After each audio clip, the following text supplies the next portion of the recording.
Hey, tell her to keep her hands off my dog. Dear God, please help this poor dog. Everyone was stunned by what they just saw. Mark, who had witnessed the miracle himself, had hope burning in his eyes again. He longed to stand up too. Sarah gripped his hand tightly and closed her eyes to pray. But this time, the miracle didn't come.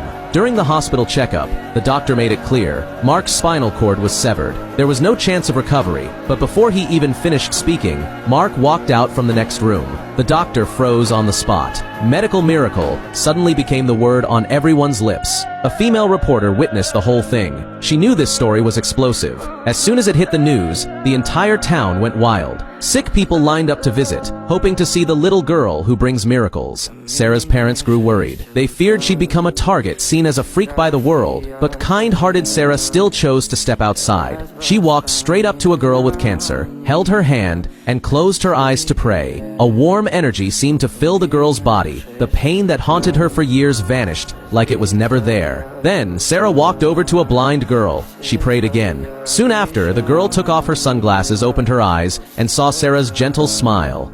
You have sandy hair. You can see. Look at me, Isabel. Hi, Mommy. Next, she held hands with a boy in a wheelchair. He slowly stood up, like he was born again. She was like light from the heavens, healing the town one miracle at a time. But the power that wasn't meant for this world was slowly eating away at her. There was a tumor growing in Sarah's brain. The doctor said she didn't have much time left. All the miracles she saw were just hallucinations from her failing nervous system. Sarah quietly stepped out of the shadows. She was afraid of dying, but even more afraid of breaking her parents' hearts. She asked her mom to take her to the mysterious lake. She still believed the divine spirit would appear again, but her parents insisted on taking her to the hospital. Grandpa, please take me to the lake.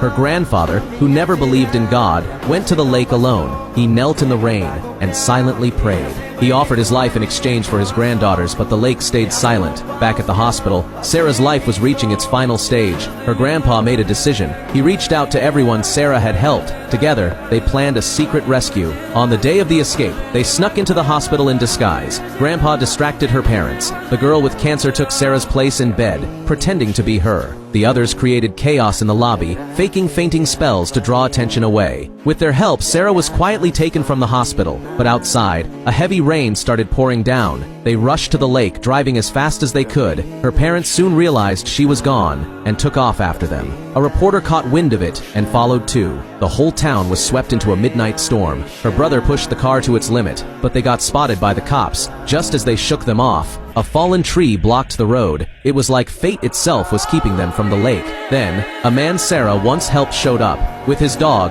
they took turns carrying her down the final path. But suddenly, a wild wolf blocked their way. The dog barked non-stop, facing the beast head. Eventually, it scared the wolf away. They finally reached the lake. Everyone Sarah had helped was already there. In the pouring rain, they stood in a circle and prayed for her. But no miracle came. Sarah took her final breath. Everyone was crushed. Suddenly, a blinding light burst from the lake. A glowing orb rose over the water. Sarah's soul slowly walked into the light. Heaven had come for her. The light faded. The lake returned to stillness. Soon, the whole town heard what happened. Candlelight vigils filled the streets in front of Sarah's home. People lit the path to guide her to heaven. That night, her father opened her sketchbook. He found a drawing of this very moment where heaven took her away, and her brother found another sketch. It showed him being sent back to this world by the light. Sarah wasn't ready to leave. She still wanted to protect the family she loved most. Sarah? I told God that I didn't think I was ready to go to heaven, and He told me to come back here and take care of you. Oh my God.